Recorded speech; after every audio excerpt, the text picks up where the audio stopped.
सबसे अहम खबर मध्य प्रदेश से है, जहां आज शिवराज सिंह काबीना की तौसीह होना है। हलफबरदारी तकरीब का इनेकाद राजभवन में 11 बजे मुनक्किद किया जाएगा। कैबिनेट में तौसीह में 1 दर्जन नए चेहरों को मौका मिलने की उम्मीद है। देर रात तक मीटिंग का दौर भी जारी रहा है। ज़राए के मुताबिक काबीना तौसीह में 28 लीडर ओहदे और वजारत का हलफ लेंगे। इसमें सिंधिया खेमे के 9, कांग्रेस से बीजेपी में शामिल हुए 3 और बीजेपी के 16 लीडरों को वजारत में शामिल किया जा सकता है। सिंधिया खेमे से जिन 9 लीडरों को वजारत में शामिल किया जा रहा है, उनमें महेंद्र सिंह सिसोदिया, प्रभुराम चौधरी, प्रद्युमन सिंह तोमर, इमरती देवी, राजवर्धन सिंह, ओपीएससी भदौरिया, गिरिराज दंडोतिया, शिरीष धाड़कर और ब्रजेंद्र सिंह यादव के नाम शामिल हैं। बीजेपी कोटे से जिन लोगों को काबीना में मौका मिल सकता है, उनमें गोपाल भार्गव, भूपेंद्र सिंह, यशोधरा राजे सिंधिया, विजय शाह, जगदीश श्योड़ा, ब्रजेंद्र प्रताप सिंह, विश्वास सारंग, प्रेम सिंह पटेल, इंद्र सिंह परमार, उषा ठाकुर, ओम प्रकाश सुखलेचा, भरत सिंह कुशवाहा, रामकिशोर कावरे, मोहन यादव, अरविंद भदौरिया और राम खिलावन पटेल के नाम शामिल हैं। इस तरह से कांग्रेस से बीजेपी में शामिल होने वाले जिन 3 लीडरों को मौका मिल रहा है, उनमें बिसाहुलाल साहू, हरदीप सिंह डंग और ईदल सिंह कसाना के नाम शामिल हैं। और चलिए भोपाल का रुख करेंगे। हमारे साथ मौजूद हैं हमारे नुमाइंदे मेहताब आलम। मेहताब, आज मध्य प्रदेश में शिवराज सिंह कैबिनेट की तौसीह होना है, काबीना में तौसीह होना है, और हमने लगातार देखा था कि काबीना में तौसीह के लिए कई तरह की दौर मीटिंग का जारी रहा था। साथ ही साथ किस खेमे से किसको क्या मिलेगा, इस पर भी मंथन लगातार होता रहा था। आज इन सब से पर्दा उठ जाएगा। यकीनी तौर पर एक लंबे मंथन के बाद दिल्ली में भी मीटिंग हुई, भोपाल में भी मीटिंग हुई, क्योंकि एक साथ जो है कई लोगों को साधना, जिसमें भारतीय जनता पार्टी के जो लीडर हैं, सिंधिया खेमे के लोग हैं, और फिर कांग्रेस के जो राष्ट्र तौर पर भारतीय जनता पार्टी में शामिल हुए थे, उन लोगों को साथ में रखना और काबीना की तश्कील करना एक बड़ा चैलेंज था। और इस चैलेंज को हम देख रहे हैं कि सुबह के वक्त जिस तरह से 2 बड़े लीडरों ने जो है, साबिक वजीर रामपाल सिंह और गौरीशंकर किशोर ने जो है एक बड़ा बयान दिया कि सिंधिया हिमायतियों की वजह से ही हमारा नाम कटा है, लेकिन पार्टी का फैसला है तो तस्लीम करेंगे। तब जो है कहीं न कहीं, और यही वजह है कि कल के अगर हम बयान पे गौर करें तो खुद जो है साबिक वजीर आला कमलनाथ ने कहा था कि काबीना की तौसीह अगर हो रही है, इस तौसीह में देखिए कि कौन कौन लोग होंगे और उनका असर आगे की सियासत पर क्या पड़ेगा। और वही वजह है कि शिवराज सिंह ने खुद कहा था कि जहर जो था, विष जो था, वो चूक पी गए, बाकी जो है अमृत जो है मंथन के बाद ही निकलता है।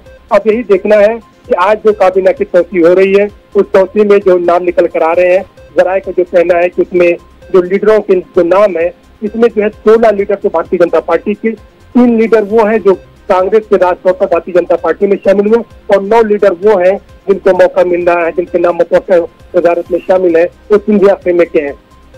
किसके हिस्से में जो है अमृत आया और किसके हिस्से में जहर या विष आया, ये देखने वाली बात है ना। मेहताब, तो यानी आज उस तमाम चीज़ों से पर्दा उठ जाएगा। हमने देखा था रिजॉर्ट की पॉलिटिक्स हुई थी, बस की पॉलिटिक्स हुई थी, किस तरह से खरीदो फरोख्त का भी इल्ज़ाम लगा था, लेकिन ये तमाम चीज़ें आज कहीं ना कहीं निकलकर सामने आएंगी कि किसको क्या मिला, किसके हिस्से में क्या नहीं आया। यकीनी तौर पर सभी लोगों को इंतजार था, क्योंकि अगर आप देखें तो पहली तौसीह जो काबीना की हुई थी वो 30 दिन के बाद हुई थी। अब जो दूसरी तौसीह होने जा रही है वो 72 दिन के बाद होने जा रही है। अगर हम शिवराज सिंह की हलफबरदारी से देखें तो 102 दिन के बाद जो है ये हलफबरदारी तकरीब हो रही है। और यकीनी तौर पर अगर इसमें देखें तो ये जो है 5 वजीरों को पहली काबीना में शामिल किया गया था, 28 को जो है दूसरी में शामिल करने की बात जो है इसमें की जा रही है। और अगर इसमें देखें तो काबीना में जो वज़रा शामिल किए जा सकते हैं तो 35 की गुंजाइश है। तो टोटल अगर हम देखते हैं तो इस तरह से जो है 31 होता है, 4 को बचा के चले रखा गया। अगर कहीं पर किसी तरह से बगावत के कुछ निकल कर सामने आते हैं तो बाद में कुछ लोगों को एडजस्ट भी किया जा सकता है। इसमें ये भी बता दें कि बहुत सारे जो सीनियर लीडर थे जिनको यहाँ पे जो है मौका नहीं मिल रहा है, जो साबिक वजीर रहे हैं, जिसमें रामपाल सिंह की बात करें, गौरीशंकर किशोर की बात करें, राजन शुक्ला की बात करें, अजय विश्नोई की बात करें, संजय पाठक, पारस जैन, करण सिंह वर्मा की अगर हम बात करें तो कद्दावर लीडर रहे हैं, पहले जो शिवराज सिंह की जो 15 साल की वजारत रही है उसमें भी ये लोग मंत्री रहे हैं, लेकिन इस बार इनको बाहर का रास्ता दिखाकर जो नए लोगों को मौका दिया गया। और नए लोगों की अगर हम बात करते हैं उसमें 12 चेहरे नए हैं। इसकी वजह यह है कि 2018 के जो असेंबली इलेक्शन होना हुआ था उसमें से जो है 1 दर्जन जो है वज़रा की शिकस्त हुई थी और तकरीबन 76 जो है नए चेहरे कामयाब हुए थे। यही वजह है कि अगर हम संघ की बात करें, पार्टी क्यादत की बात करें, तो बीजेपी संगठन की बात करें, तो उनकी तरजीह यही थी कि नए लोगों को मौका दिया जाना चाहिए। बाकी जो नए पुराने लोग हैं उनको 15 सालों में बहुत कुछ दिया जा चुका है। जी मेहताब, ये तो रही सियासत की बात, इस पर तो लगातार हमारी नजर बनी रहेगी। इस सब के बीच में हम आपसे कोरोना का भी जानना चाहेंगे। कोरोना की अब वहां पर क्या कुछ सूरत हाल है? किल कोरोना के नाम से जो मुहिम शुरू की गई थी उसको लेकर क्या कुछ आगे पेशरफ्त?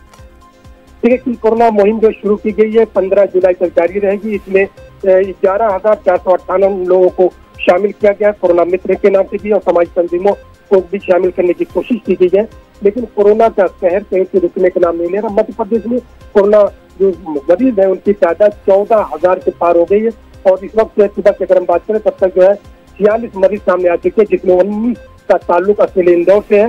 इस वक्त जो है कोरोना मरीजों के टोटल सजनी तादाद की बात करते हैं तो 14,136 जो है मरीज हो चुके हैं। 583 लोगों की अब तक मध्य प्रदेश में मौत हो चुकी है। 10,686 मरीज जो कोरोना के थे वो सेहतयाब होकर अपने घरों को जा चुके हैं। एक अच्छी मुहिम शुरू की है मध्य प्रदेश हुकूमत ने। तमाम जो है घर जो है जाकर डोर टू डोर जाकर इसका सर्वे किया जाएगा। कोरोना के साथ साथ जो है जो दूसरी बीमारी इस वक्त मौसमी पैदा हो रही है उनका भी सर्वे किया जाएगा। उन तमाम चीजों को शामिल करके अपडेट किया जाएगा ये जो है। और उसके बाद इस तक जो अगर कहीं पर किसी तरह का शक होता है तो उनको जो है कोरोना के मामले को लेकर जो चीजें होंगी उनकी टेस्टिंग होगी।